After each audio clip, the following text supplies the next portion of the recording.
Daniel, capítulo 1. Era o 3º ano do reinado de Joaquim em Judá, quando o rei Nabucodonosor da Babilônia declarou guerra a Jerusalém e sitiou a cidade. O Senhor entregou o rei Joaquim de Judá nas mãos dele, com alguns utensílios do templo de Deus. Nabucodonosor levou o rei e os utensílios para a casa do tesouro do seu Deus, na terra da Babilônia, a antiga Sinear.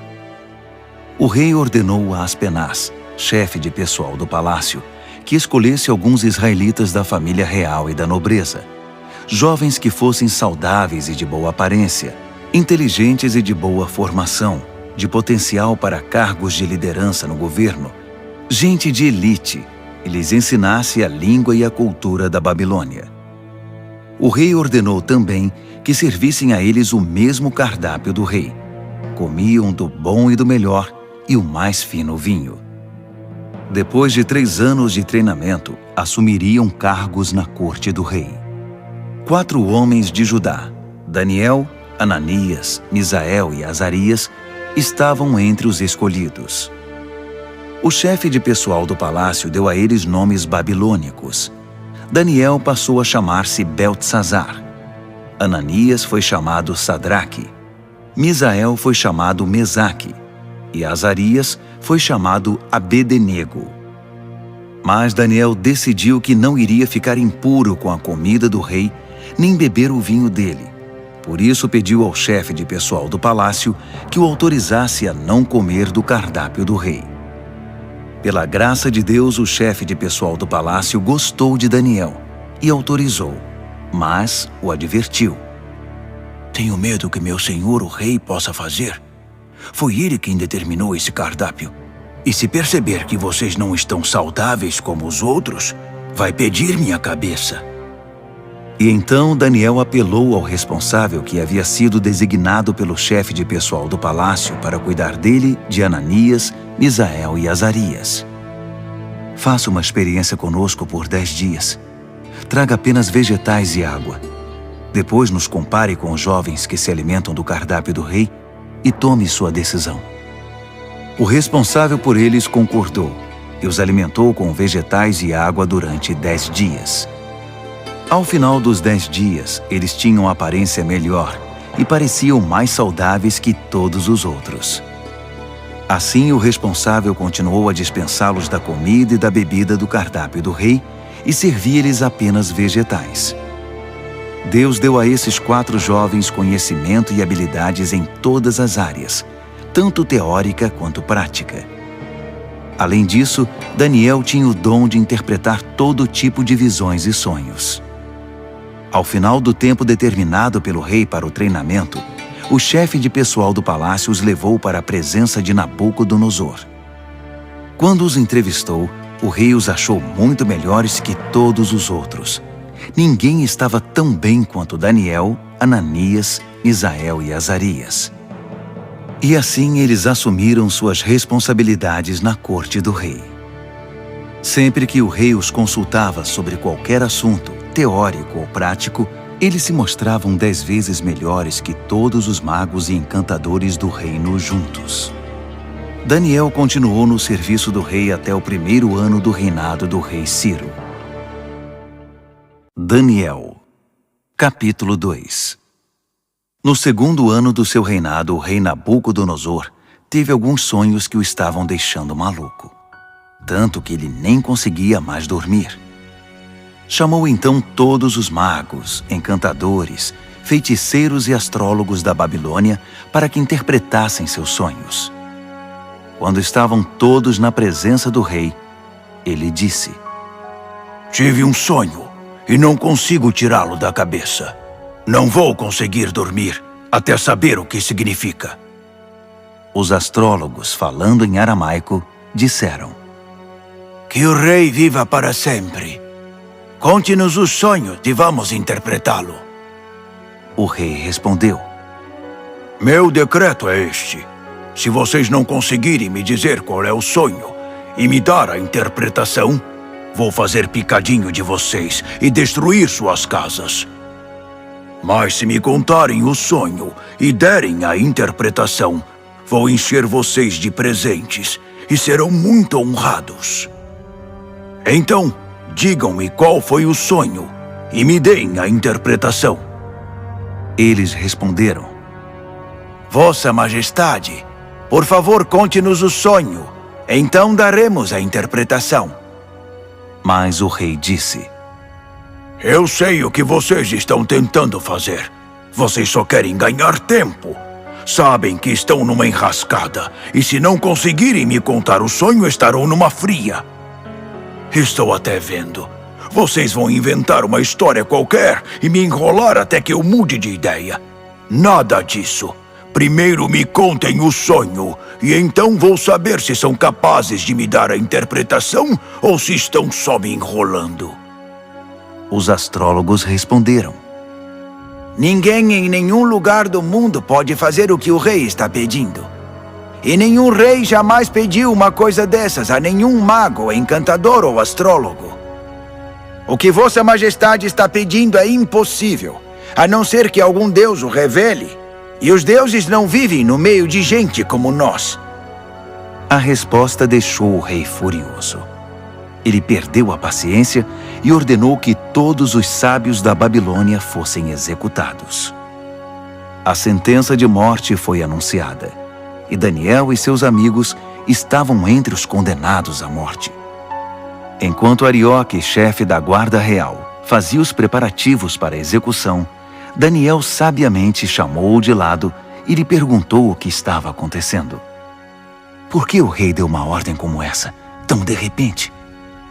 Arioque explicou a razão de tudo, e Daniel foi procurar o rei, pedindo um pouco de tempo para que pudesse interpretar o sonho. Daniel foi para casa e contou a seus amigos, Ananias, Misael e Azarias, o que estava acontecendo. Ele pediu que orassem ao Deus dos céus por misericórdia, para solucionar o mistério, e assim poderem escapar da morte. Naquela noite, a solução do mistério foi revelada a Daniel numa visão. Daniel louvou ao Deus dos céus, dizendo: Bendito é o nome de Deus para todo sempre. Deus é sábio e todo-poderoso. Ele muda as estações e conduz a história. Escolhe reis e também os depõe. Ele dá tanto a sabedoria quanto o discernimento. Ele abre as profundezas, revela os segredos, conhece o que há na escuridão. A luz transborda dele. Ó Deus dos meus antepassados, a ti toda a minha gratidão e todo o meu louvor. Tu me tornaste sábio e forte, e agora nos mostraste o que pedimos. Tu resolveste o mistério do rei. Assim Daniel voltou a falar com Arioque, o encarregado da execução. Ele disse: Cancele a execução. Leve-me ao rei. Eu vou interpretar o sonho dele. Arioque não perdeu um minuto. Correu ao rei, levando Daniel com ele, e disse: Achei um homem entre os exilados de Judá que pode interpretar o sonho. O rei perguntou a Daniel, cujo nome babilônico era Beltesazar: Você tem certeza de que pode fazer isto? Contar o sonho e interpretá-lo? Daniel respondeu ao rei: Nenhum homem pode decifrar o mistério do rei, quem quer que seja, sábio, encantador, mago ou astrólogo. Mas há um Deus no céu que revela os mistérios, e ele me revelou. Ele está mostrando ao rei Nabucodonosor o que vai acontecer no futuro. Este é o sonho que o rei teve, a visão que encheu sua mente. Enquanto Vossa Majestade estava deitado na cama, ó rei, vieram ideias sobre o que vai acontecer no futuro. Aquele que revela mistérios mostrou ao rei o que vai acontecer. Mas a interpretação foi dada por meu intermédio, não porque eu seja mais sábio que qualquer outra pessoa, mas para que o rei saiba o que significa e entenda o que sonhou. O que viu, ó rei, foi uma enorme estátua em pé na sua frente, muito impressionante, mas também apavorante. A cabeça da estátua era de ouro puro, o peito e os braços eram de prata, o ventre e os quadris eram de bronze, as pernas eram de ferro, e os pés eram uma mistura de barro com ferro. Enquanto você estava olhando para a estátua, uma pedra que se soltou por si só da montanha, sem que ninguém o fizesse, atingiu a estátua, esmigalhando os pés de ferro e barro. Então tudo desmoronou e ficou em pedaços. O ferro, o barro, o bronze, a prata e o ouro. Ficou tudo como restos amontoados, relegados ao esquecimento. Mas a pedra que atingiu a estátua tornou-se uma grande montanha que dominava o horizonte. Esse foi o sonho. Agora vamos à interpretação do sonho. Ó Rei, Vossa Majestade é o soberano mais poderoso da terra. O Deus do céu deu tudo ao Senhor: governo, poder, força e glória. Ele o designou responsável pela humanidade e por todos os animais do campo e as aves do céu, no mundo todo.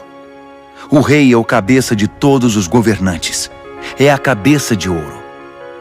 Mas seu reino será tomado por outro reino, inferior ao seu, e este por um terceiro, o reino de bronze, que governará toda a terra.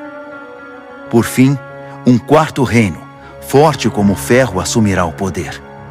Assim como o ferro despedaça tudo que atinge, esse vai quebrar, esmigalhar e pulverizar todos os reinos anteriores. Mas os pés e os dedos dele, que são uma mistura de ferro e barro, significam que o reino será dividido, mas ainda haverá a força do ferro. Assim como os dedos eram de ferro e de barro, o reino terá uma parte forte e outra frágil. Esse reino fará alianças, mas não darão certo. Não conseguirá se unir a nenhum outro reino, assim como o ferro e o barro não se misturam. Mas no tempo desses reinos, o Deus do céu edificará um reino que nunca será destruído, nem nunca será dominado por outro. No final, esmagará os outros reinos, destruirá todos eles e será eterno. Será como a pedra que se soltou por si só da montanha, sem que ninguém o fizesse, que esmigalhou o ferro, o bronze, o barro, a prata e o ouro. O grande Deus fez o rei saber o que vai acontecer no futuro. Essa é a revelação exata do sonho, e também a interpretação correta. Quando Daniel terminou, o rei Nabucodonosor, perplexo, prostrou-se com o rosto no chão diante de Daniel. Ele ordenou uma oferta de sacrifícios e de incenso em honra a Daniel e declarou: Seu Deus realmente é o Deus de todos os deuses, o Senhor de todos os reis, e Ele revela todos os mistérios. E eu sei, porque você decifrou o mistério. Então o rei promoveu Daniel a um elevado cargo no reino. Encheu-o de presentes e o empossou como governador de toda a província da Babilônia e chefe de todos os sábios da Babilônia. A pedido de Daniel, o rei designou Sadraque, Mesaque e Abednego para postos administrativos em toda a Babilônia, enquanto Daniel permaneceu no palácio real. Daniel, capítulo 3. O rei Nabucodonosor construiu uma estátua de ouro com 27 metros de altura e 2,70 metros de largura. Ele a ergueu na planície de Dura, na província da Babilônia. Em seguida ordenou a todos os líderes importantes da província que comparecessem à cerimônia de dedicação da estátua. Todos vieram para a cerimônia e tomaram seus lugares diante da estátua que Nabucodonosor havia erguido. Um arauto apareceu e proclamou em voz alta: Atenção, todos! Ouçam vocês de todas as raças, cores e crenças! Quando ouvirem o som da trombeta, do pífaro, da cítara, da harpa, do saltério e da flauta dupla, dobrem os joelhos e adorem a estátua de ouro que o rei Nabucodonosor ergueu. E quem não se ajoelhar, não adorar a estátua, não importa quem seja, será lançado imediatamente na fornalha. O som começou a tocar. Todos os instrumentos musicais da Babilônia e gente de todas as raças, cores e crenças dobraram os joelhos e adoraram a estátua de ouro que o rei Nabucodonosor havia erguido. Foi então que os astrólogos da Babilônia se manifestaram e acusaram os judeus. Eles disseram ao rei Nabucodonosor: Que o rei viva para sempre. Vossa Majestade deu ordens severas para que, ao ouvir o som tocar, deveríamos nos ajoelhar e adorar a estátua de ouro, e quem não o fizesse seria jogado na fornalha. Mas os judeus, Sadraque, Mesaque e Abednego, a quem o rei designou cargos elevados na província da Babilônia, ignoraram a ordem, ó rei. Eles não respeitam os nossos deuses e se negam a adorar a estátua de ouro que mandou erguer. Furioso, o rei Nabucodonosor ordenou que Sadraque, Mesaque e Abednego fossem trazidos. E quando eles chegaram, Nabucodonosor perguntou: Sadraque, Mesaque e Abednego, é verdade que vocês não respeitam meus deuses e se negam a adorar a estátua de ouro que mandei erguer? Vou dar a vocês uma segunda chance, mas a partir de agora, quando o som começar a tocar, vocês devem se ajoelhar e adorar a estátua. E se não o fizerem, serão jogados numa fornalha e ponto final. E que Deus vai livrá-los de mim? Sadraque, Mesaque e Abednego responderam: Sua ameaça não nos assusta. Se nos jogar na fornalha, o Deus que servimos pode nos salvar, não só da fornalha, como de qualquer outra coisa. E mesmo que ele não o faça, não importa, ó rei. Ainda assim, não vamos servir aos seus deuses, nem adorar a estátua de ouro que mandou erguer. Nabucodonosor estava prestes a explodir de tanta raiva. Imediatamente ordenou que a fornalha fosse aquecida 7 vezes mais que o normal, e que alguns homens fortes do seu exército os amarrassem e os jogassem na fornalha. Sadraque, Mesaque e Abednego, com os pés e mãos amarrados e vestidos em suas roupas, foram jogados na fornalha extremamente quente. Por causa da ordem do rei, a fornalha estava tão quente que só as chamas foram suficientes para matar os homens que carregaram Sadraque, Mesaque e Abednego. E eles acabaram caindo fornalha dentro. De repente, o rei Nabucodonosor levantou-se num salto e perguntou: Não jogamos 3 homens com os pés e as mãos amarrados? Responderam os homens. Isso mesmo, senhor! Exclamou o rei. Vejam, estou vendo 4 homens andando para lá e para cá no fogo, e eles estão bem. E o 4º homem parece um filho dos deuses. Não é possível. Nabucodonosor foi até a entrada da fornalha ardente e chamou: Sadraque, Mesaque e Abednego, servos do Deus Altíssimo, saiam, venham para cá. E Sadraque, Mesaque e Abednego saíram do meio do fogo. Todos os líderes do governo e os conselheiros do rei se reuniram para examiná-los e viram que o fogo não havia causado nenhum arranhão nos 3, nem um fio de cabelo queimado, nem cheiro de fumaça na roupa deles. Nabucodonosor exclamou: Bendito seja o Deus de Sadraque, Mesaque e Abednego! Ele enviou seu anjo e salvou seus servos. Eles confiaram no seu Deus a ponto de ignorar as ordens do rei e arriscaram sua vida, mas não serviram nem adoraram outros deuses. Por isso decreto: todo, de qualquer lugar, cor, raça ou crença, que disser alguma coisa contra o Deus de Sadraque, Mesaque e Abednego, será despedaçado, e sua casa será destruída. Nunca houve um Deus que salvasse como esse. Então o rei promoveu Sadraque, Mesaque e Abednego na província da Babilônia. Daniel, capítulo 4. O rei Nabucodonosor a todos, de todas as raças, cores e crenças do mundo. Paz e prosperidade a todos. É um privilégio contar a vocês os grandes milagres que o Deus Altíssimo fez por mim. Seus milagres são impressionantes, e suas maravilhas surpreendentes. Seu reino dura para sempre e seu governo soberano é eterno.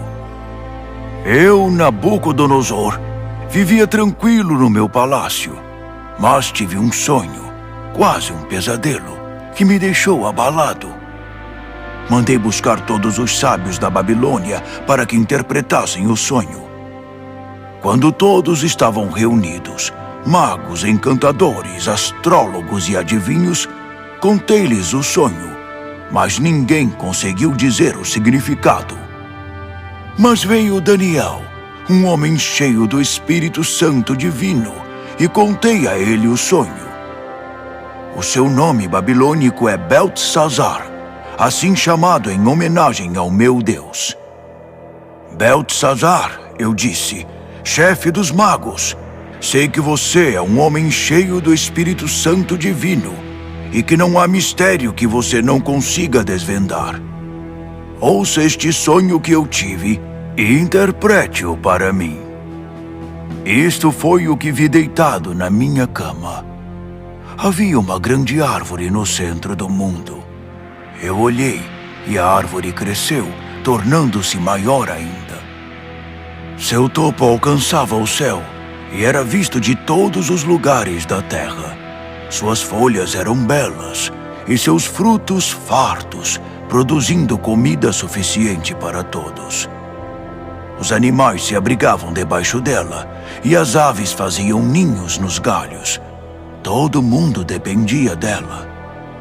E enquanto eu ainda estava deitado, vi também isto. Um anjo desceu do céu e ordenou: derrubem a árvore, cortem seus galhos, arranquem suas folhas e espalhem seus frutos. Caçem os animais que estão debaixo dela e espantem os pássaros de seus galhos, mas deixem o toco e as raízes presos com ferro e bronze junto à relva do campo.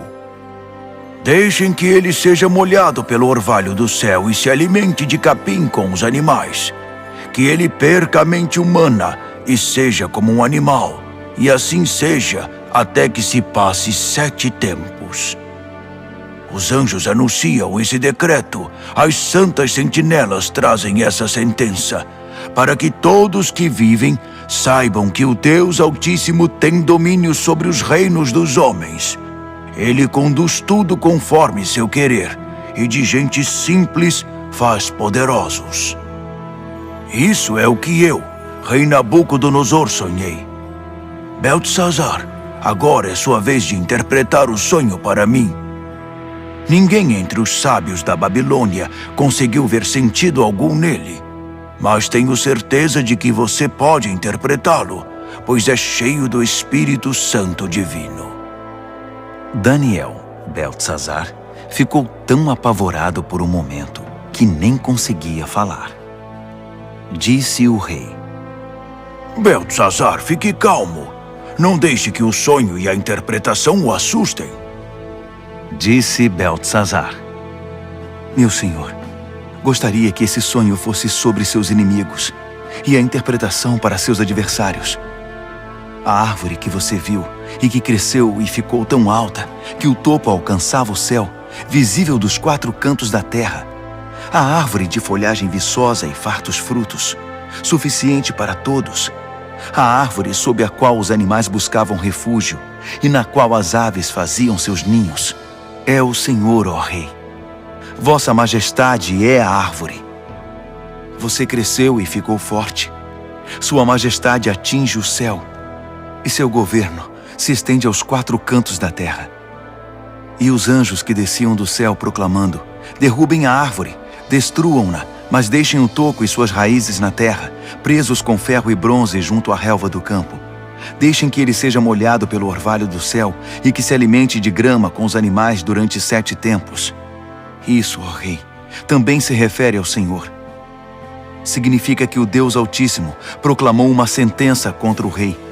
Será tirado do convívio dos homens e viverá com os animais. Se alimentará de capim como os bois e se molhará com o orvalho do céu. Isso durará 7 tempos, e o Senhor aprenderá que o Deus Altíssimo tem o domínio dos reinos dos homens e conduz tudo conforme seu querer. A parte sobre o toco da árvore e suas raízes que são deixados, significa que seu reino ainda será devolvido, depois que o Senhor reconhecer que é Deus quem tem domínio sobre tudo. Portanto, ó rei, aceite meu conselho. Abandone seus pecados e comece a viver diferentemente. Deixe essa vida de maldades, viva com justiça e cuide dos necessitados e desamparados. Só assim o Senhor continuará a viver tranquilo. Tudo isso aconteceu ao rei Nabucodonosor. Passados apenas 12 meses, ele estava andando pela sacada do Palácio Real na Babilônia e, de repente, exclamou orgulhoso: Olhe para tudo isto. É a grande Babilônia. E eu a construí sozinho, como capital do meu reino para minha honra e glória. Assim que as palavras saíram da sua boca, ouviu-se uma voz do céu: Este é o decreto contra você, rei Nabucodonosor. Seu reino foi tomado de você. Você será tirado do convívio dos homens, viverá com os animais do campo e comerá capim como boi. A sentença é para 7 tempos, o suficiente para você aprender que o Deus Altíssimo tem domínio sobre os reinos dos homens e põe no trono quem Ele quer. Isso aconteceu imediatamente. Nabucodonosor foi tirado da convivência dos homens, comeu capim como boi e se molhou com o orvalho do céu. Seu cabelo cresceu como as penas da águia, suas unhas como as garras do falcão. Ao final daquele período, eu, Nabucodonosor, olhei para o céu, recobrei o juízo e bendisse o Deus Altíssimo, agradecendo e glorificando ao Deus que vive para sempre. Seu domínio dura para sempre, seu reino nunca será decadente. A vida na terra é insignificante. Deus faz tudo conforme seu querer. Ninguém pode opor-se à sua vontade. Ninguém pode questioná-lo ou desafiá-lo. Ao mesmo tempo em que recobrei o juízo, recuperei a majestade e a glória do meu reino. Todos os líderes e gente importante vieram me ver. Fui restabelecido como rei no meu reino e me tornei maior que antes. E é por isso que eu, Nabucodonosor, canto e louvo ao Rei do céu.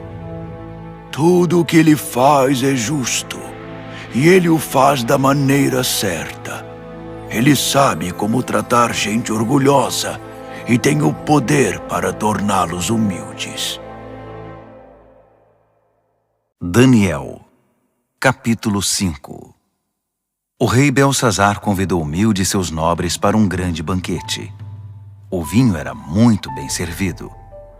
Então Belsazar, que já estava alto por causa do vinho, ordenou que as taças de ouro e prata que seu pai Nabucodonosor havia tomado do templo de Deus em Jerusalém fossem trazidas para que ele, seus nobres, suas mulheres e concubinas pudessem beber nelas. Quando as taças de ouro e prata foram trazidas, o rei, os nobres e aquelas mulheres começaram a usá-las. Beberam seu vinho e, já bêbados, louvaram seus deuses de ouro, prata, bronze, ferro, madeira e pedra. Naquele exato momento, os dedos de uma mão humana apareceram e começaram a escrever na parede rebocada do palácio, na parte mais iluminada. Quando o rei viu a mão escrevendo na parede, ficou pálido, muito assustado. Suas pernas ficaram bambas, tremiam sem parar, e os joelhos batiam um no outro. Ele gritou para que chamassem os encantadores, os astrólogos e os adivinhos, e prometeu: Quem conseguir ler esta escrita na parede e me disser o que significa, será famoso e rico. Ganhará um manto de púrpura e uma bela corrente de ouro, e será o terceiro mais importante do reino. Todos tentaram, mas ninguém conseguiu enxergar um sentido nas palavras escritas na parede.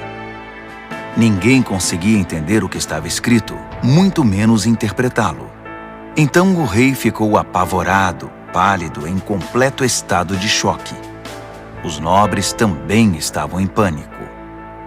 A rainha soube que o rei e os nobres estavam em estado de choque e veio ao salão do banquete. Ela disse: "Que o rei viva para sempre. Não se assustem, não fiquem aí sentados pálidos desse jeito. Há um homem no reino que é cheio do Espírito Santo divino. Durante o reinado do seu pai, ele ficou conhecido pelo seu brilho intelectual e por sua sabedoria espiritual. Ele era tão capaz que seu pai, o rei Nabucodonosor, fez dele o chefe de todos os magos, encantadores, adivinhos e astrólogos. Não havia ninguém como ele. Ele conseguia fazer qualquer coisa: interpretar sonhos, decifrar mistérios, explicar enigmas. Seu nome é Daniel, mas o rei mudou o nome dele para Beltesazar. Mande chamar Daniel. Ele vai ler o que está escrito aí." Assim Daniel foi chamado. O rei perguntou: "Você é Daniel, que foi um dos exilados que meu pai trouxe de Judá? Já ouvi falar que você é cheio do Espírito Santo, tem uma mente brilhante e é incrivelmente sábio. Os sábios e encantadores foram trazidos aqui para ler esta escrita na parede e interpretá-la, mas nenhum deles conseguiu ler nada. Mas ouvi dizer que você interpreta sonhos e decifra mistérios. Então, se você conseguir ler e interpretar, será um homem famoso e rico. Ganhará o manto de púrpura e uma bela corrente de ouro, e será o terceiro mais importante do reino." Daniel respondeu ao rei: "Pode ficar com os presentes ou dá-los a outra pessoa. Mas vou ler a escrita para o rei e interpretar seu significado. Ouça, ó rei, o Deus Altíssimo deu a seu pai Nabucodonosor um grande reino e uma gloriosa reputação. Deus o fez muito poderoso, e pessoas de todos os lugares, de toda raça, cor ou crença, se sentiam intimidadas por ele. Ele as matava ou poupava, como e quando queria. Promovia ou humilhava as pessoas como bem desejava. Então Deus o humilhou e o privou de todo o poder. Ele foi tirado do convívio dos homens e passou a viver como animal. Comeu capim como boi e se molhou com o orvalho do céu até aprender esta lição: que o Deus Altíssimo tem domínio sobre os reinos dos homens e põe no trono quem ele quer. Você é filho dele, sabe de tudo isso, mas é tão arrogante quanto ele no seu pior momento. Olhe para você mesmo. Quer competir com o Senhor do céu? Você mandou buscar as taças sagradas do templo dele só por farra, para que o Senhor, seus nobres, suas mulheres e concubinas pudessem beber nelas. O rei usou as taças sagradas para brindar seus deuses de prata e ouro, de bronze e ferro, de madeira e pedra, deuses cegos, surdos e mudos. Mas tratou com desprezo o Deus vivo, que tem a sua vida nas mãos, desde o nascimento até a morte. Deus enviou a mão que escreveu na parede, e o que está escrito é: Mene, Tekel e Peres. E este é o significado dessas palavras. Mene, Deus contou os dias do seu governo, e suas contas são negativas. Tekel, você foi pesado na balança e está em falta. Peres, seu reino foi dividido e entregue aos medos e persas. Beltesazar fez o que havia prometido. Vestiu o manto de púrpura em Daniel, colocou uma bela corrente de ouro em seu pescoço e o promoveu a terceiro mais importante do reino. Naquela mesma noite, o rei Beltesazar da Babilônia foi morto. Dario, o Medo, tinha 62 anos quando o sucedeu como rei. Daniel, capítulo 6. Dario reorganizou seu reino. Ele designou 120 governadores para administrar todas as províncias do reino. Sobre eles havia 3 ministros, e um deles era Daniel. Os governadores se dirigiam aos ministros, que tinham a responsabilidade de manter tudo em ordem. Mas Daniel era cheio de vitalidade e tinha uma inteligência tão superior aos outros ministros e governadores que o rei decidiu designá-lo responsável por todo o reino. Os ministros e governadores se reuniram para ver se descobriam algum ponto fraco de Daniel que pudesse usar contra ele, mas não conseguiram nada. Ele era exemplar e absolutamente confiável. Não conseguiram achar nenhuma evidência de negligência ou má conduta. Após inúmeras tentativas, desistiram e disseram: Nunca vamos descobrir nada contra esse Daniel, a não ser que inventemos alguma acusação e tramemos algo contra ele. Assim, os ministros e governadores tramaram contra ele e foram ao rei dizer: Rei Dario, que viva para sempre! Nós, ministros, governadores e todos os principais oficiais, nos reunimos e concordamos em que o rei deveria promulgar o seguinte decreto: durante os próximos 30 dias, ninguém deve orar a nenhum outro deus ou homem exceto ao rei. Qualquer um que desobedecer será lançado na cova dos leões. Promulgue esse decreto, ó rei, e assine-o, para que seja revogável, com inscrição em pedra, conforme todas as leis dos medos e dos persas. E o rei Dario assinou o decreto.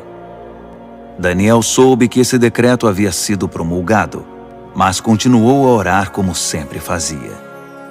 Sua casa tinha janelas no andar de cima, voltadas para Jerusalém. 3 vezes ao dia, ele se ajoelhava ali em oração, agradecendo e louvando a Deus. Os conspiradores vieram e o viram orando, pedindo a ajuda de Deus. Imediatamente foram ao rei e o lembraram do decreto.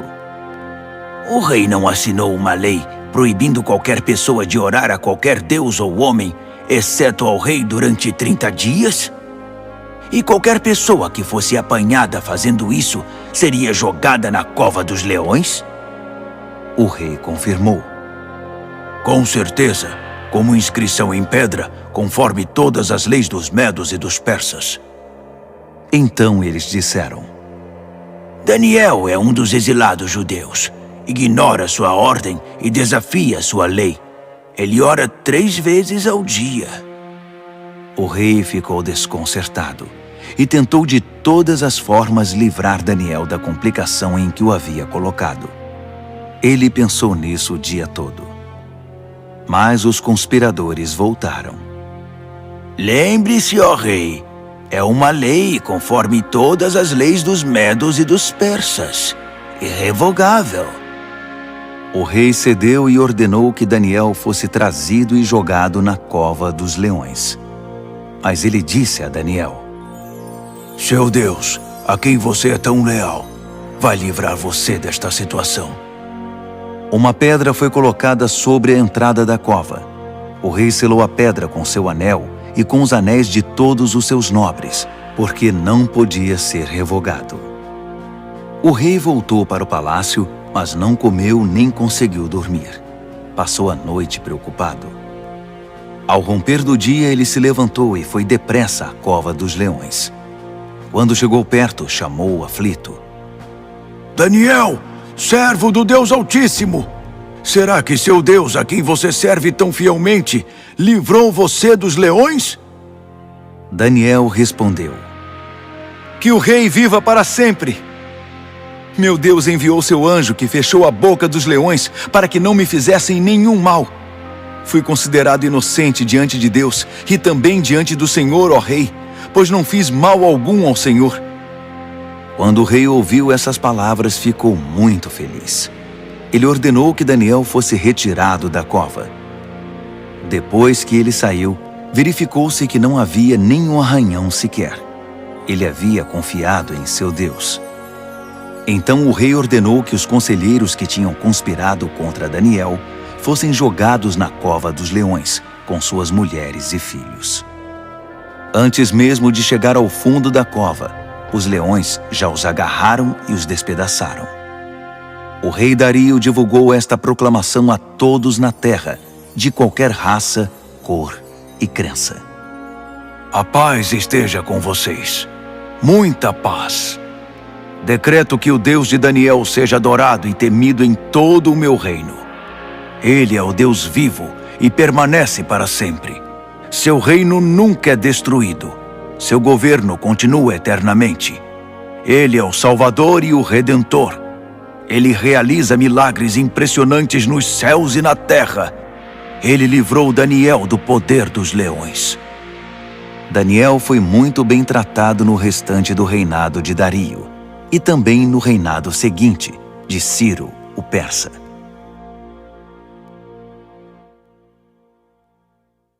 Daniel, capítulo 7.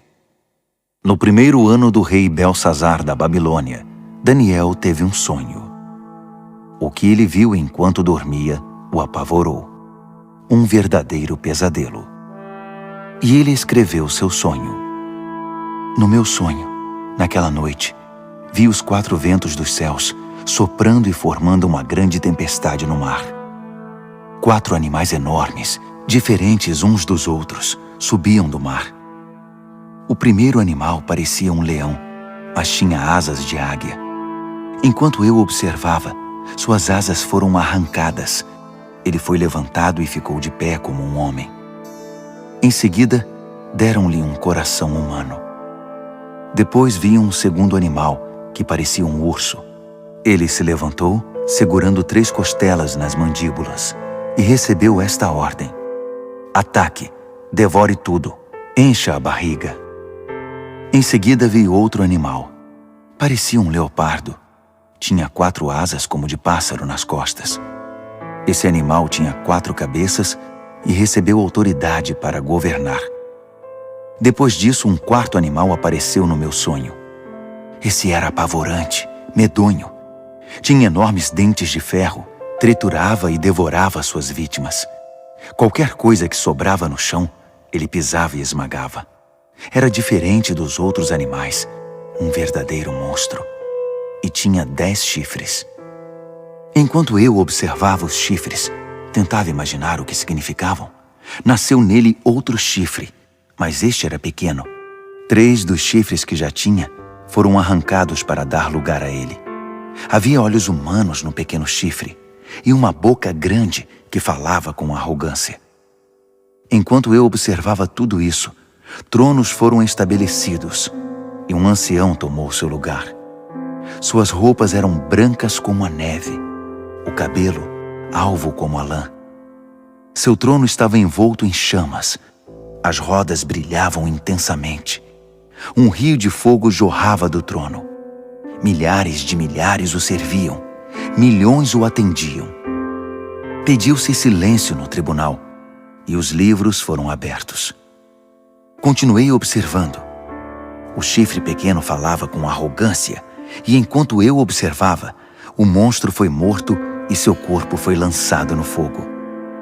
Os outros animais viveram ainda algum tempo, mas não fizeram nada, não tinham poder para governar. Meu sonho continuou. Então vi alguém, um filho de homem, chegando no meio de nuvens. Ele se aproximou do ancião e foi apresentado a ele. Ele recebeu poder para governar, toda a glória da realeza. Todas as raças, cores e crenças lhe serviram e o adoraram. Seu reinado será para sempre, não terá fim. Seu governo real nunca será destruído. Mas quanto a mim, Daniel, fiquei perturbado. As visões me deixaram apavorado. Por isso eu me aproximei de alguém que estava perto e perguntei o significado de tudo aquilo. E ele me deu a interpretação. Esses 4 animais enormes, disse ele, significam 4 reinos que aparecerão na terra. Mas a certa altura, o povo santo do Deus Altíssimo receberá o reino e o manterá para sempre. Sim, para sempre. Mas eu queria saber mais. Estava curioso sobre o 4º animal, aquele que era tão diferente dos outros, o monstro medonho com os dentes de ferro e garras de bronze, que engolia o que despedaçava e pisoteava tudo o que via pela frente. E eu queria saber também a respeito dos 10 chifres e do chifre pequeno que nasceu, ocupando o lugar de 3 dos primeiros chifres. Esse novo chifre tinha olhos e com sua boca grande falava de forma arrogante, dominando os outros chifres. Observei que esse chifre fazia guerra contra o santo povo de Deus e levava vantagem sobre eles. Mas o ancião interveio e decidiu a favor do povo do Deus Altíssimo. No final, o povo santo de Deus assumiu o controle do reino. A pessoa que estava perto de mim explicou: o quarto animal é o quarto reino que aparecerá na terra. Será diferente dos 3 primeiros, um reino monstruoso que devorará e pisoteará todos à sua volta. Os 10 chifres são 10 reis, um após o outro, que procederão desse reino. Mas então, outro rei aparecerá. Ele será diferente dos reis anteriores. Começará derrubando os outros reis e blasfemando contra o Deus Altíssimo. Ele perseguirá os seguidores do Deus Altíssimo e tentará eliminar a adoração sagrada e a prática da justiça. O santo povo de Deus será perseguido por ele durante um tempo, 2 tempos e meio tempo. Mas quando for feito silêncio no tribunal, o chifre não terá mais o seu poder e será destruído definitivamente. O governo real, a autoridade e a glória de todos os reinos debaixo do céu serão entregues ao povo do Deus Altíssimo, e esse governo durará para sempre. Todos os outros governantes irão servir e prestar obediência a ele. O sonho acabou assim, e eu, Daniel, continuei chocado, como alguém que tinha acabado de ver um fantasma, mas guardei tudo para mim. Daniel, capítulo 8. No 3º ano do reinado de Belsazar, eu, Daniel, tive outra visão. Era a 2ª visão. Nessa visão, eu me vi em Suzã, a capital da província de Elão, diante do canal Ulai. Ao olhar em volta, fiquei surpreso de ver um carneiro diante de mim. O carneiro tinha 2 chifres enormes, um maior que o outro, mas o chifre maior foi o último a aparecer.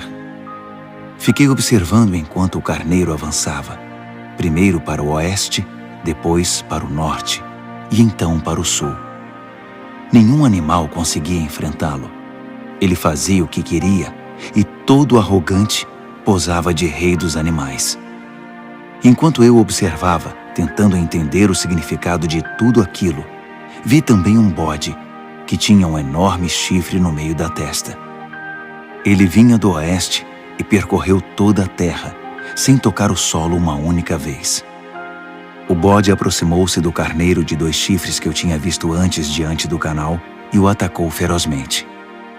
Observei enquanto ele, louco de raiva, atacava o carneiro. A violência era tanta que ele lhe quebrou os 2 chifres. O carneiro não conseguiu resistir. O bode o derrubou e o pisoteou. Nada pôde salvar o carneiro.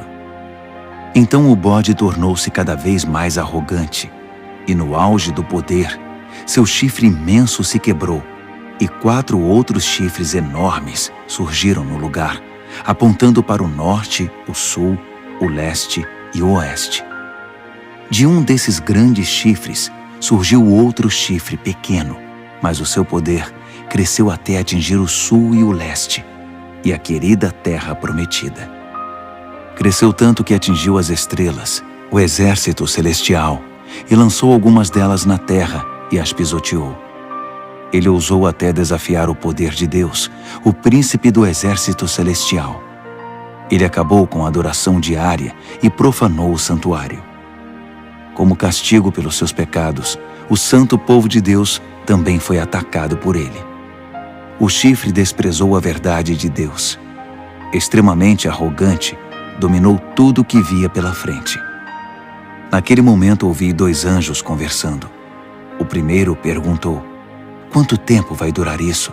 Sem adoração diária, esse castigo devastador pelo pecado?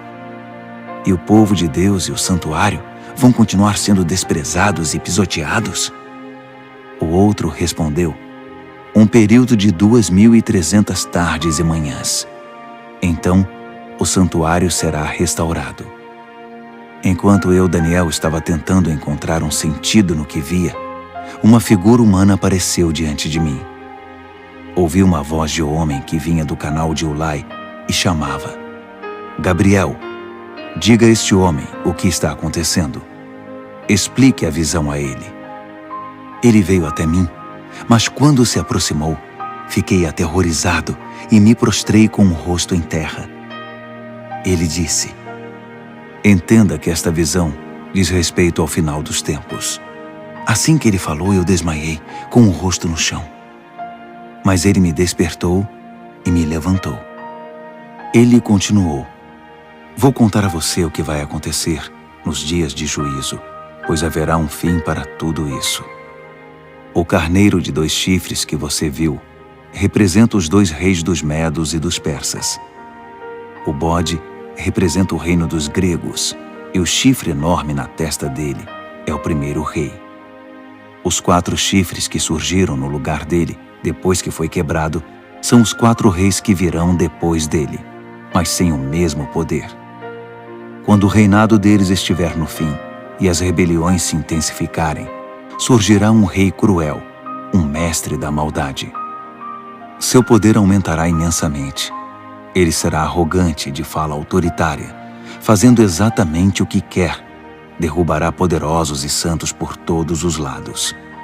Suas ações criminosas vão se multiplicar. E como vão? Ele vai achar que é invencível e vai se livrar de todos os que cruzarem seu caminho. Mas quando enfrentar o príncipe dos príncipes, será esmigalhado, mas não por mãos humanas. A visão das 2.300 tardes e manhãs é precisa, mas confidencial. Então, mantenha-a em segredo. Refere-se ao futuro distante.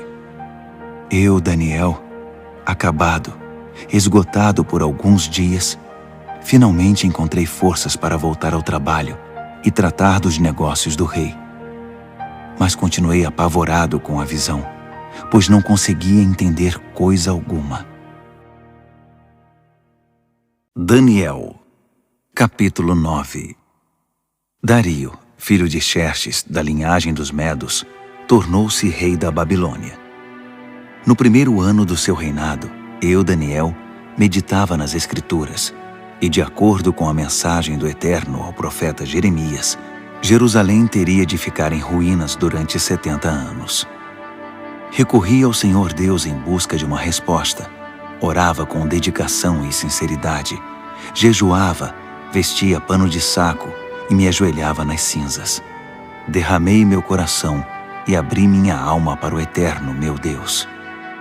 Ó Senhor, grande e soberano Deus, Tu nunca falhas em cumprir a Tua aliança. Nunca desistes daqueles que Te amam e obedecem ao que ordenas. Mas nós pecamos de todas as formas possíveis. Cometemos pecados terríveis, fomos rebeldes, enganamos e pegamos atalhos para fugir dos Teus caminhos.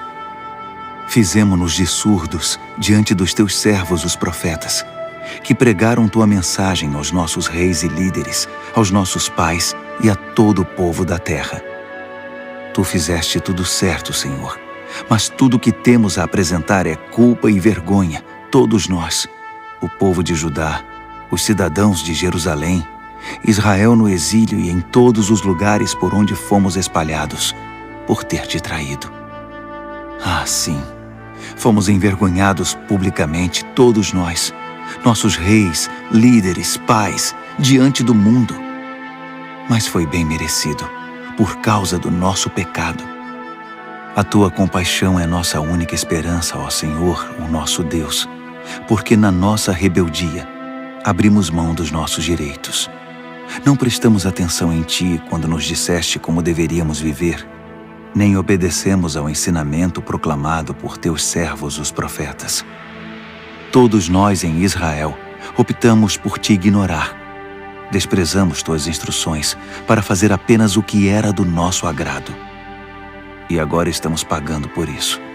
A maldição expressa claramente na revelação feita a Moisés, servo de Deus, agora está fazendo efeito entre nós. É o salário do nosso pecado contra Ti.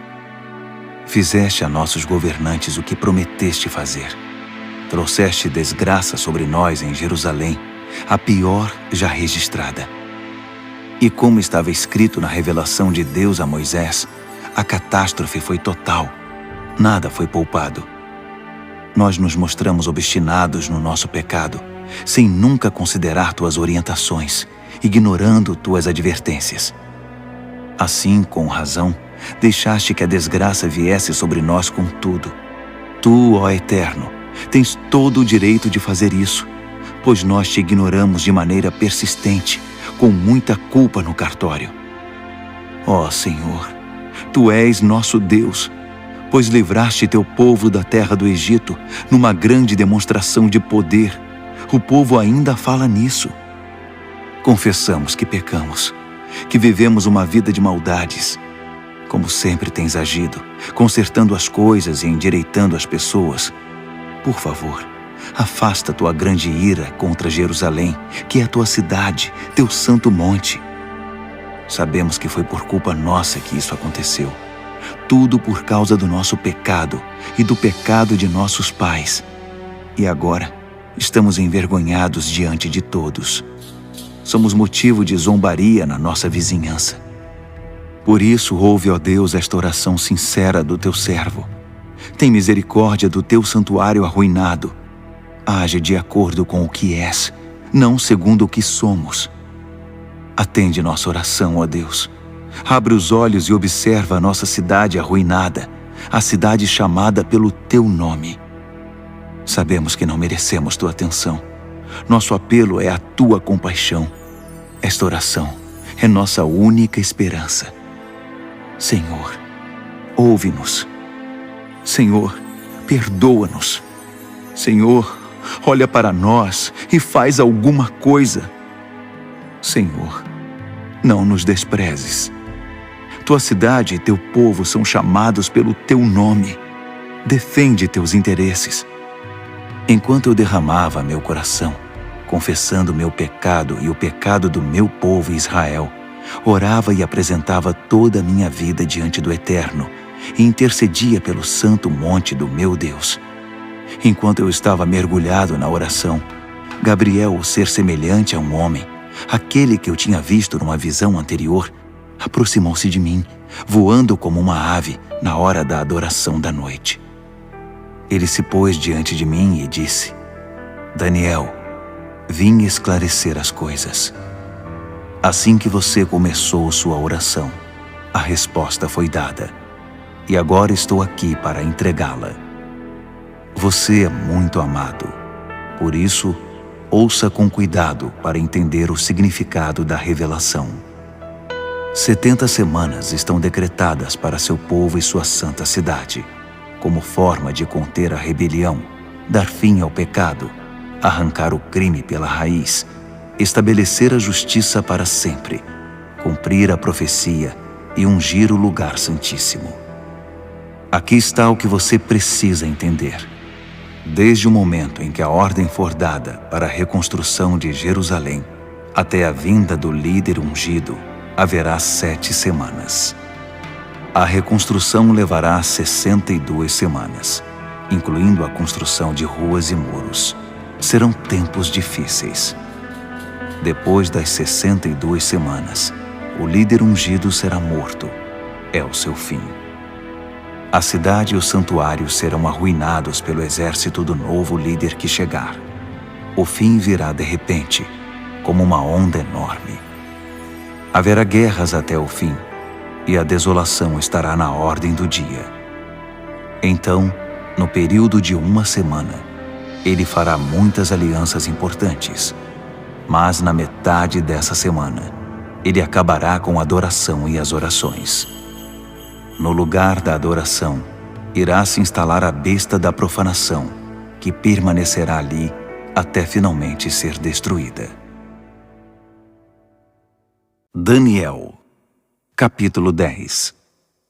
No 3º ano do reinado de Ciro, rei da Pérsia, uma mensagem veio a Daniel, cujo nome babilônico era Beltesazar. A mensagem era verdadeira e falava de uma grande guerra. Ele entendeu, pois seu significado veio por revelação. Durante aqueles dias, eu, Daniel, guardei luto por Jerusalém durante 3 semanas. Comi apenas comida simples, sem tempero, e não comi carne nem bebi vinho. Não tomei banho nem me barbeei até que tivessem passado as 3 semanas. No dia 24 do 1º mês, eu estava de pé diante do grande rio, o Tigre. Levantei os olhos e, para minha surpresa, vi um homem vestido de linho, com um cinto de ouro puro na cintura. Seu corpo brilhava como se fosse esculpido de pedra preciosa. A face era radiante e os olhos, vivos e penetrantes como tochas. Os braços e pernas reluziam como bronze polido, e sua voz soava como um grande coral. Eu, Daniel, fui o único a vê-lo. Os homens que estavam comigo, embora não estivessem vendo, foram tomados de medo e correram para se esconder, temendo o pior. Quando fiquei sozinho depois dessa visão, abandonado pelos meus amigos, meus joelhos ficaram bambos e o rosto pálido, sem força nenhuma. Quando ouvi o som da sua voz, não resisti e desmaiei. Caí com o rosto no chão. Mas uma mão me tocou e me pôs sobre as mãos e os joelhos. Daniel, ele disse, homem de valor, Deus ama você demais. Levante-se e preste muita atenção à minha mensagem. Fui enviado para falar dela a você. Quando ele disse isso, eu me levantei, mas não conseguia parar de tremer. Fique tranquilo, ele continuou. Não tenha medo. Quando você decidiu se humilhar para receber entendimento, sua oração foi ouvida, e eu me dispus a vir até aqui. Mas fui impedido pelo anjo, que é o príncipe do reino da Pérsia, e isso me atrasou por 3 semanas. Mas Miguel, um dos anjos supremos, veio em meu socorro e ficou ali com o anjo, que é o príncipe da Pérsia. Estou aqui para ajudar você a entender o que vai acontecer com seu povo, pois a visão fala do futuro. Enquanto ele falava, fiquei só olhando para o chão. Não conseguia dizer nada. E fui surpreendido por algo parecido com uma mão humana que me tocou os lábios. Então abri a boca e comecei a falar. Quando vi, fiquei apavorado. Minhas pernas ficaram bambas. Eu não conseguia me mexer. Como é possível que eu, um humilde servo, fale com alguém como o Senhor? Estou completamente paralisado. Mal consigo respirar. Aquele ser, que parecia humano, me tocou outra vez e me deu forças. Ele disse, não tenha medo. Fique em paz. Você é amado demais. Tudo vai ficar bem. Tenha coragem. Seja forte. Enquanto ele ainda falava, veio-me coragem e retomei as forças. Então eu disse, pode falar, porque o Senhor me deu forças. Ele disse, você sabe por que vim aqui? Preciso voltar para lutar contra o anjo que é o príncipe da Pérsia. E depois que eu o tirar do caminho, chegará o anjo que é o príncipe da Grécia. Mas antes deixe-me contar a você o que está escrito no livro da verdade. Ninguém me ajuda na minha luta contra esses seres, a não ser Miguel, o anjo, que é o príncipe de vocês. Daniel, capítulo 11. Eu tenho ajudado da melhor maneira possível, desde o 1º ano do reinado de Dario, rei dos Medos. Mas agora deixe-me dizer como estão as coisas. Outros 3 reis da Pérsia aparecerão, e depois deles um 4º rei, que será muito mais rico que os outros. Quando ele achar que já tem poder suficiente, ganho com sua riqueza, declarará guerra contra o reino da Grécia. Nesse momento, aparecerá um rei poderoso, que dominará um enorme território e conduzirá tudo como bem entender. Mas no auge do seu poder, quando tudo estiver aparentemente bem, seu reino se dividirá em 4 partes, norte, sul, leste e oeste. Mas seus herdeiros não receberão nada. Não haverá continuidade do poder, pois outros o tomarão. Em seguida, o rei do sul se fortalecerá, mas um dos seus príncipes será mais forte que ele e governará um território ainda maior. Depois de alguns anos, os dois se tornarão aliados, e a filha do rei do sul se casará com o rei do norte para consolidar o acordo. Mas a influência dela enfraquecerá, e seu filho não sobreviverá. Ela, seus servos, seu filho e seu marido serão traídos. Algum tempo depois, alguém da família real aparecerá e assumirá o trono.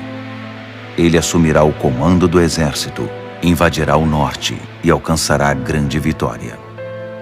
Ele tomará os deuses de metal deles e todos os utensílios de ouro e prata que os acompanham e os levará para o Egito. Passado algum tempo, o rei do norte se recuperará e invadirá a terra do rei do sul, mas não terá sucesso. Terá de bater em retirada. Mas seus filhos formarão um exército gigante e descerão como uma inundação, um ataque impetuoso sobre as defesas do sul. Furioso, o rei do sul sairá e enfrentará o rei do norte, que estará à espera com seu enorme exército, mas, apesar disso, será derrotado. Enquanto os cadáveres são tirados do campo, o rei, com muita sede de sangue, sairá massacrando dezenas de milhares. Mas sua vitória não vai durar muito, pois o rei do norte reunirá um exército ainda maior que o anterior, e depois de alguns anos, voltará à batalha com inúmeros soldados, muito arsenal e provisões inesgotáveis. Naqueles dias, muitos outros se engajarão na batalha contra o rei do sul. Revoltosos do seu próprio povo, embriagados por sonhos de poder, se ajuntarão a eles, mas acabarão frustrados. Quando o rei do norte chegar, fará rampas de cerco e conquistará a cidade fortificada. Os exércitos do sul serão despedaçados diante dele.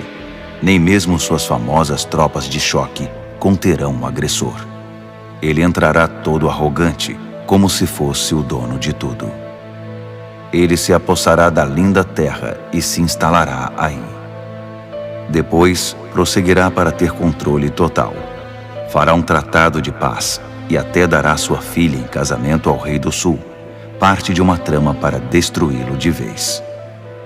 Mas o plano será um fiasco, não será bem-sucedido.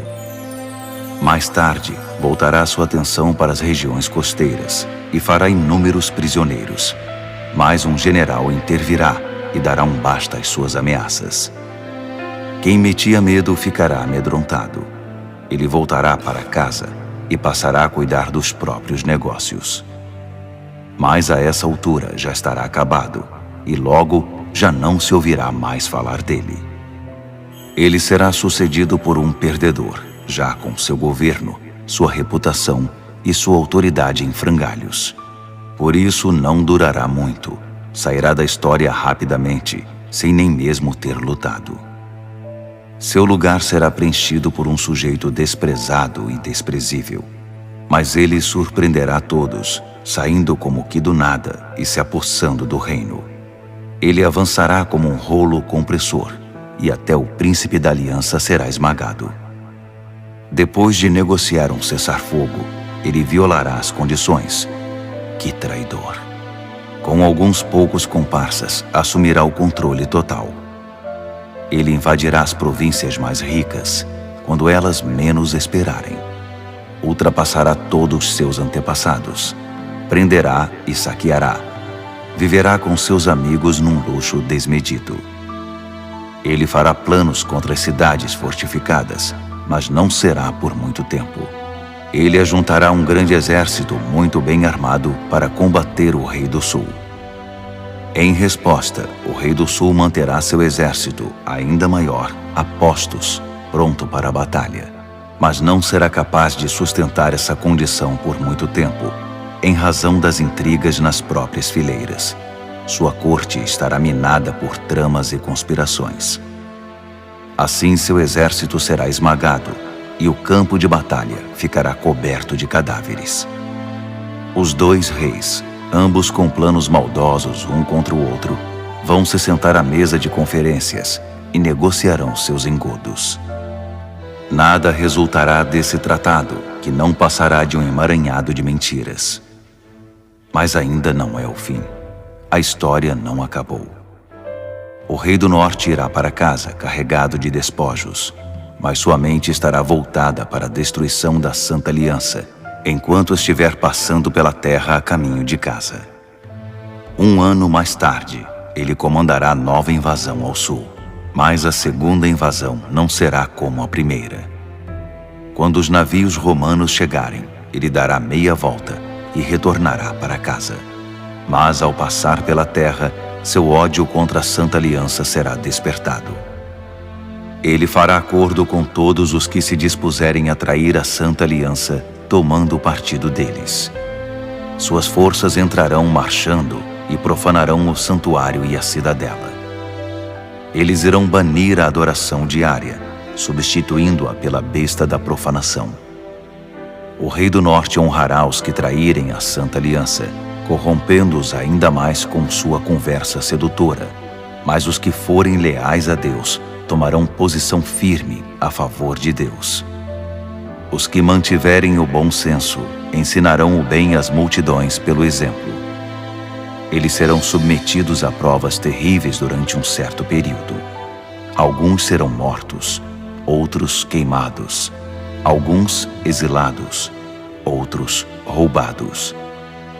Quando a prova for muito difícil, receberão alguma ajuda, mas não muita.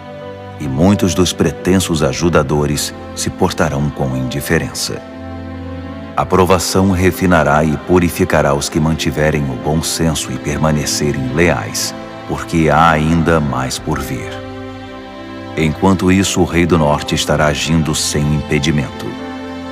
Ele se levantará a uma posição superior à de qualquer deus, e até mesmo ousará desafiar o Deus dos deuses.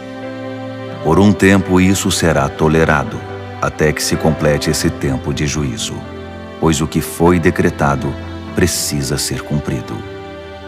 Ele não terá respeito algum pelos deuses dos seus antepassados, nem mesmo pelo Deus predileto das mulheres. Desprezando qualquer deus, o rei do norte se inchará de orgulho e se achará maior que todos eles. Ele chegará a ponto de desprezar o Deus dos santos, e no lugar em que Deus é adorado, colocará em exibição, com generoso ornamento de prata, ouro e pedras preciosas, um Deus novo, do qual nunca se ouviu falar. Marchando sob a bandeira desse Deus estranho, ele atacará as principais fortalezas. Promoverá todos os que seguirem esse Deus, dando a eles cargos importantes e recompensando-os com concessões de terras. Na conclusão dessa história, o rei do sul o enfrentará, mas o rei do norte se lançará contra ele como um furacão, com seus carros e cavalos e uma grande frota de navios, e varrerá tudo que estiver no seu caminho. Ao entrar na linda terra, as pessoas cairão diante dele como peças de dominó. Só Edom, Moabe e alguns amonitas escaparão. Ele vai avançar, dominando país após país. Nem o Egito escapará. Ele confiscará o ouro, a prata e todos os bens valiosos do Egito. Os líbios e os etíopes cairão com ele. Mas nesse momento, relatos perturbadores virão do norte e do leste e o farão entrar em pânico. Furioso, ele se apressará em suprimir a ameaça. Mas assim que armar suas tendas entre o mar Mediterrâneo e o Monte Santo, inúmeras tendas reais, ele encontrará seu fim. E não haverá uma alma viva por perto para ajudá-lo. Daniel, capítulo 12. Esse será o momento quando Miguel, o grande anjo, que é o príncipe defensor do seu povo, entrará em cena. Será um tempo de desgraça, a pior desgraça que o mundo já conheceu. Mas seu povo será salvo da desgraça, todos os que tiverem um nome escrito no livro. Uma grande multidão, composta daqueles que já morreram e foram sepultados, acordará. Alguns para a vida eterna, outros para a vergonha eterna. Homens e mulheres que viveram de forma sábia e justa brilharão como a noite sem nuvens, repleta de estrelas. E os que conduziram outras pessoas ao caminho certo brilharão como estrelas para sempre. Este é um relato confidencial, Daniel, para seus olhos e ouvidos somente. Mantenha-o em segredo. Guarde o livro fechado à chave até o final. Nesse ínterim, haverá uma busca frenética para se tentar entender o que está acontecendo. Enquanto eu, Daniel, ouvia tudo isso, apareceram 2 seres, um do lado do rio em que eu estava e o outro do outro lado. Um deles perguntou a um terceiro homem vestido de linho que estava acima das águas do rio: até quando vai continuar essa história intrigante? O homem vestido de linho, que estava acima das águas do rio, levantou as mãos para o céu. Ouvi quando ele jurou solenemente pelo Eterno que seria um tempo, 2 tempos e meio tempo, e que quando o opressor do povo santo fosse derrubado, a história chegaria ao seu final. Ouvi tudo isso claramente, mas não entendi. Por isso perguntei: Senhor, pode me explicar isso? Continue a fazer o que está fazendo, Daniel. Ele disse: a mensagem é confidencial e será guardada a chave até o fim, até que tudo chegue à sua conclusão. O povo será purificado e renovado, mas os maus continuarão sendo maus, sem ter a menor ideia do que está acontecendo. Já os que viverem de forma sábia e justa entenderão tudo. A partir do momento em que a adoração diária for abolida do templo e a besta da profanação for introduzida no seu lugar, vão se passar 1290 dias. Abençoados os que persistirem pacientemente durante os 1335 dias. E você prossiga em sua jornada, sem ficar ansioso ou preocupado. Fique tranquilo. Quando tudo tiver passado, você se levantará para receber sua recompensa.